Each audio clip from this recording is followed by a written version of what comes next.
Hello students, again your next video related to the financial accounting. First of all, best of luck for examination. आपकी call पे ये video फिर बन रहा है। आप कह रहे हैं अकाउंट का मैम नहीं बनाएंगी क्या? तो अकाउंट का सर आपके डाल रहे हैं, ऑलरेडी उनका है, तो इसीलिए मैंने नहीं डाला था आपका।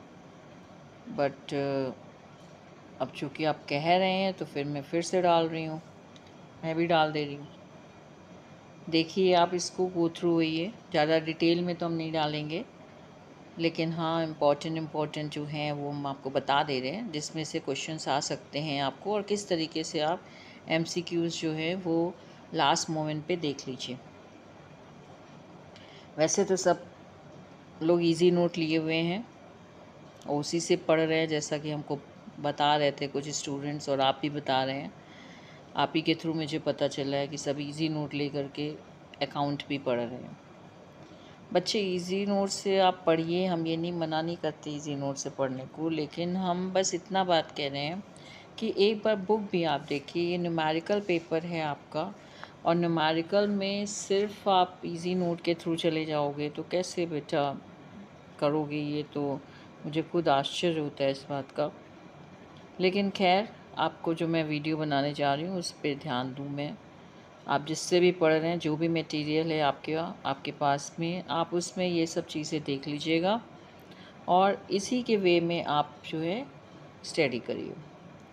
देखिए इसमें जो शॉर्ट नोट कह रहे हैं, जो आपके ये आपका सिलेबस है, पहले तो हम सिलेबस के अकॉर्डिंग आपको समझाएंगे, फिर उसके बाद में कुछ टॉपिक्स जो हैं हम वीडियोस भी एक आध बना के डाल देंगे आपको, कि जिसमें आप मेन किस चीज़ में हाईलाइट करिएगा। ठीक है, तो एमसीक्यूज़ तो हम नहीं दे रहे हैं, लेकिन हाँ क्या पढ़ना है, कैसे पढ़ना है, किस तरीके के एमसीक्यूज़ आपके आ सकते हैं, जैसा हर बार हम बताते हैं आपको, वो चीज़ पे आप ध्यान रखिए।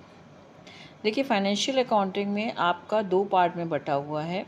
एक फाइनेंशियल अकाउंटिंग है जो कि आपकी 4 यूनिट आप देख रहे हैं, जो कि पहली यूनिट है आपकी। पहले यूनिट में पूरा आपका अकाउंट से रिलेटेड है। इंटरमीडिएट में जितनी भी अकाउंट आपने पढ़ी थी, फाइनल स्टेटमेंट बनाना, जर्नल एंट्रीज़ करना, कैश बुक है ना, लेजर, ट्रायल बैलेंस और फाइनल स्टेटमेंट, तो ये सब आपका है। फिर रॉयल्टी अकाउंट है सेकंड में, hire purchase account, installment payment system, third में डिपार्टमेंटल है, ब्रांच अकाउंट है, और फोर्थ में इंसॉल्वेंसी और वॉयज है। फिर आप नेक्स्ट देख रहे हैं कंप्यूटराइज्ड अकाउंटिंग। कंप्यूटराइज्ड अकाउंटिंग में अकाउंटिंग देख रहे हैं आप, introduction to computer and accounting information system है, कंप्यूटराइज्ड अकाउंटिंग सिस्टम। अब देखिए ये आप का क्वेश्चन मेरे पास कई बच्चों का आया है, मैसेज भी आया है कि मैम इजी नोट हमने ख़रीदा है तो उसमें से फाइनेंशियल अकाउंटिंग है और ये नेक्स्ट कंप्यूटराइज अकाउंटिंग नहीं शो कर रहा, उसके क्वेश्चन नहीं दिए हुए हैं। बेटा कंप्यूटराइज अकाउंटिंग और जो ये आपका फाइनेंशियल अकाउंटिंग, आप इसमें देखिए पेपर कोड दिया है C010202T और यहाँ पे दिया है P। ठीक है, C010203P। इसका मतलब ये है कि ये जो T है वो थ्योरेटिकल है और P जो है वो प्रैक्टिकल से रिलेटेड है। अब ये जो कंप्यूटराइज अकाउंटिंग का पेपर है वो इंटरनल पेपर आपका होगा क्या, हो चुका है, सर ले चुके हैं ऑनलाइन, तो उसी के मार्क्स जो हैं आपके भेजे जाएंगे। ठीक है, और ये यूनिवर्सिटी से पेपर अलग से नहीं आता है। आपको पढ़ना सिर्फ ये फाइनेंशियल अकाउंटिंग है और इसी की ये जो 4 यूनिट हैं वही आपको पढ़नी है। ठीक है, इसी पे यूनिट पे आप फोकस करिए। ये जो आपकी 4 यूनिट शो कर रहा है इसी पे आपको फोकस करना है। और जो ये कंप्यूटराइज अकाउंटिंग है, अगर आपके पास बुक है SM शुक्ला की, अगर मेरे पास टाइम हुआ तो मैं कंप्यूटराइज अकाउंटिंग के आपको बता दूंगी ऑब्जेक्टिव, अगर नहीं है हुआ तो मैं नहीं बता पाऊँगी, तो आप इसमें परेशान ना होइए। आपके पास एक तरीका ये है कि पिछले जैसे क्वेश्चन पेपर में कंप्यूटराइज के एक आध क्वेश्चन उन्होंने पूछ लिए थे, तो मैं भी पूछ सकते हैं। तो इसमें कंप्यूटराइज अकाउंट में पूरा टैली से रिलेटेड है। अगर आपने क्या कहते हैं कि कोई भी टैली आपको मालूम, टैली सॉफ्टवेयर के बारे में नॉलेज है। अकाउंटेंट जो ऑफिस में अकाउंटेंट के लिए टैली सॉफ्टवेयर यूज़ होता है, उससे रिलेटेड अगर आपको नॉलेज है तो आप उसके क्वेश्चंस आराम से दे सकते हैं। ठीक है, डिपार्ट इसमें मेन कंप्यूटराइज अकाउंटिंग में वही टैली के बारे में आपका पूरा कुछ भी क्वेश्चंस आपके बन सकते हैं। अगर नहीं नॉलेज है तो आप चाहें तो जिस समय नहीं मन कर रहा हो आपका पढ़ने का, या आप ऐसे ही बैठे हुए हैं, तो आप एक बार उसमें नेट में जा कर के या यूट्यूब में जाके टैली डाउनलोड करके एक बार सुन लीजिए। ठीक है, इफ़ इन केस अगर आ जाते हैं क्वेश्चन तो आप देख लीजिएगा। ठीक, अब ये कोई और बात है, बट आप लोगों को ये नहीं पता है 75 क्वेश्चंस करने, 100 नहीं करने। आप कहीं से भी 75 कर सकते हैं जितने आपको आते हैं। कई बच्चे 100 करके आए हैं, कह रहे थे मैम हम 100 कर आए हैं, हमें पता नहीं था। तो फर्स्ट पेज में सब इंस्ट्रक्शंस दिए हैं, आप इंस्ट्रक्शंस को पढ़िए, उसी के अकॉर्डिंगली आप जो है आंसर्स दीजिए। 75 क्वेश्चंस कहीं से भी आप ऑप्ट कर सकते हैं। ठीक है, अब आ जाइए अपनी बुक में। ये मैंने आपको पूरा डिफरेंस क्लियर कर दिया है। फाइनेंशियल अकाउंटिंग ही आपको हाईलाइट करनी है, 4 आपके जो यूनिट्स हैं उसमें आप हाईलाइट करिए और उसी पे ध्यान दीजिए।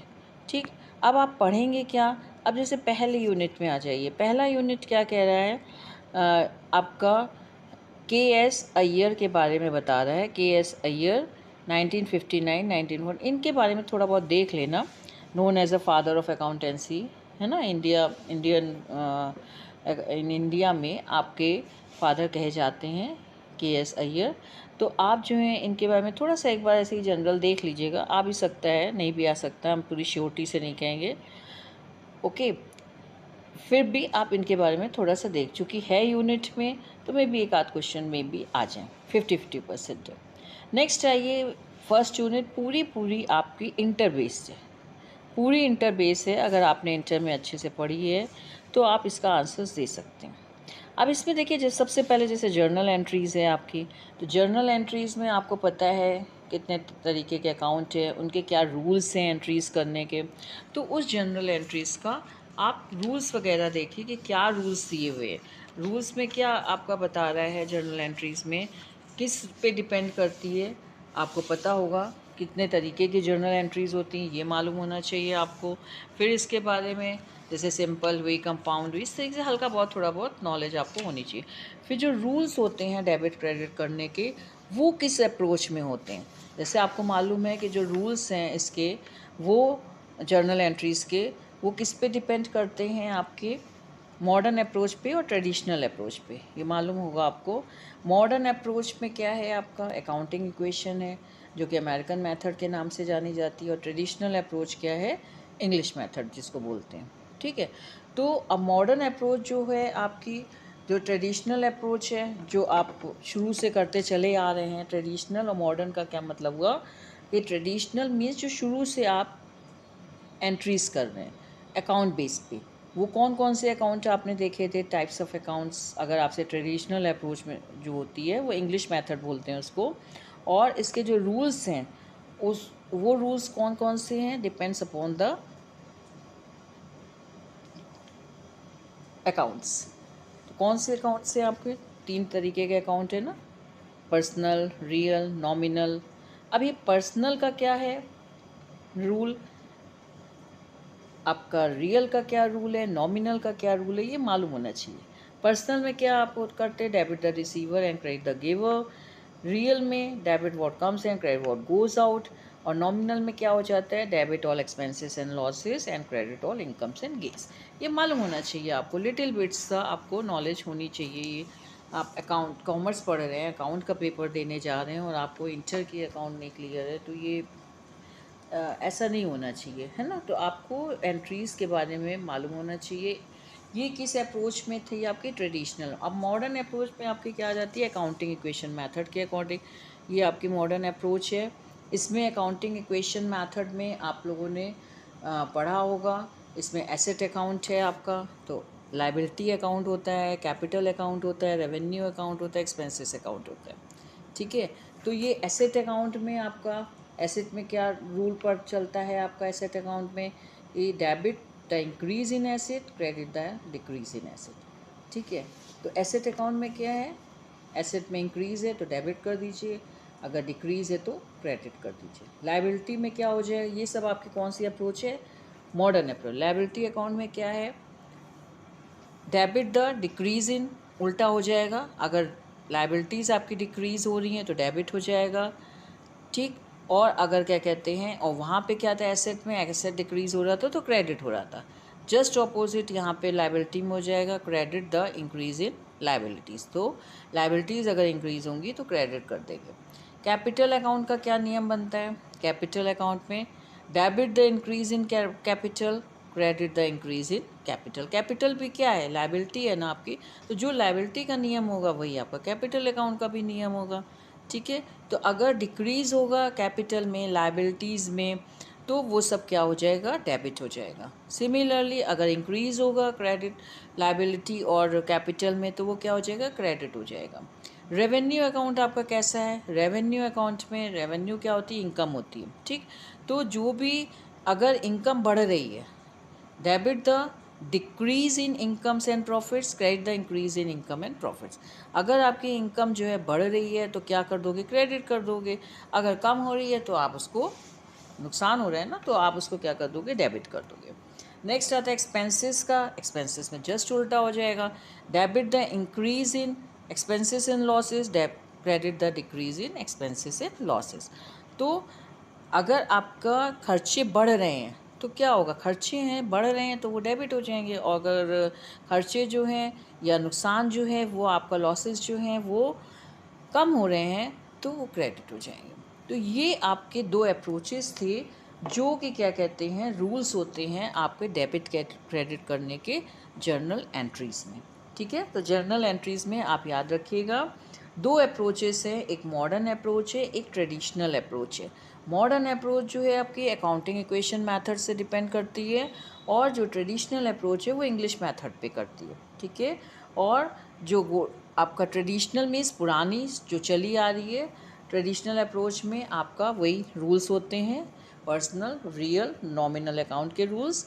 और जो मॉडर्न अप्रोच है वो अकाउंटिंग इक्वेशन मेथड्स में होती हैं, जो कि बैलेंस शीट में asset account, liability account, capital account, revenue and expenses, जो कि आपके क्या कहते हैं कि रेवेन्यू और एक्सपेंसेस अभी हमने रूल बताया ना, तो उसके अकॉर्डिंगली आप एंट्रीज, हो सकता है आपकी एंट्रीज भी आ जाएं, है ना। ये भी हो सकता है कि ये पर्सनल, रियल, नॉमिनल और ये जो हमने अप्रोच बोले हैं उनका कुछ रूल पूछ लें, कुछ भी आ सकता है ऑब्जेक्टिव में। तो आपको ये रूल्स मालूम होने चाहिए, क्योंकि जर्नल एंट्रीज आपका है टॉपिक। तो आपको अब देखिए यहाँ लिखा है ना, accounting mechanic double entry system, preparation of journal.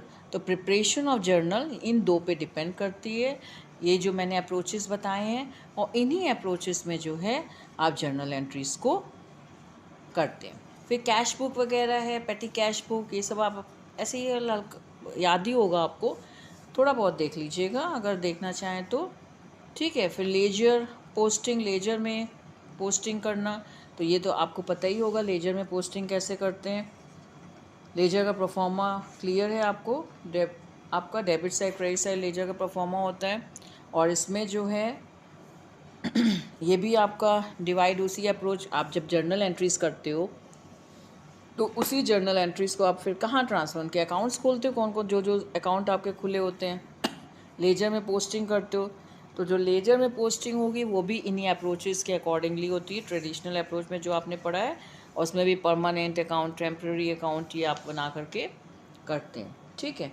तो लेजर में पोस्टिंग तो आपको पता ही होगी कि डेबिट साइड है, क्रेडिट साइड है। डेबिट साइड के जो प्रोफॉर्मा दिया होगा उसको एक बार देख लेना प्रोफॉर्मा को, ठीक है। तो date, particulars, JF, amount debit side में, वही सेम आपका date, particular, JF, amount credit side में हो जाएगा। JF means journal folio number, ठीक है। जेएफ का फुल फॉर्म मालूम होना चाहिए, जर्नल फोलियो, ठीक है। फिर नेक्स्ट आपका आ जाता है कि एक ये चीज़ होती है, सीक्वेंस क्या होता है अकाउंट्स का लेजर में। सीक्वेंस क्या होता है, सबसे फिक्स्ड जो सीक्वेंस होता है अकाउंट्स का, पहले fixed asset account, current asset account, फिर liability account, capital account, drawing account, nominal account. इस तरीके से सीक्वेंस भी पूछा जा सकता है, what is the sequence of accounts in ledger. तो पहले फिक्स्ड एसेट, फिर करेंट एसेट, फिर लायबिलिटी, फिर कैपिटल, फिर ड्राइंग, फिर नॉमिनल, ठीक। पोस्टिंग तो आपको पता ही होगी, इसमें तो हम डिटेल में जाएंगे नहीं आपका, फिर इसके बाद में आप इनकम एंड इट्स मेजरमेंट्स ये देख लेना। Preparation of final accounts, preparation of final accounts में आपका क्या क्या आ जाएगा, PL account, trading account, PL account, है ना। ट्रेडिंग अकाउंट पहले ये मालूम होना चाहिए। ट्रेडिंग अकाउंट से आपका क्या आ जाता है, जीएफ आ जाती है, सॉरी जीपी आ जाती है, ग्रॉस प्रॉफिट। और फिर जब एनपी बनाते हैं, नेट प्रॉफिट निकालना होता है आपको, तो पीएल अकाउंट होगा आपका, ठीक।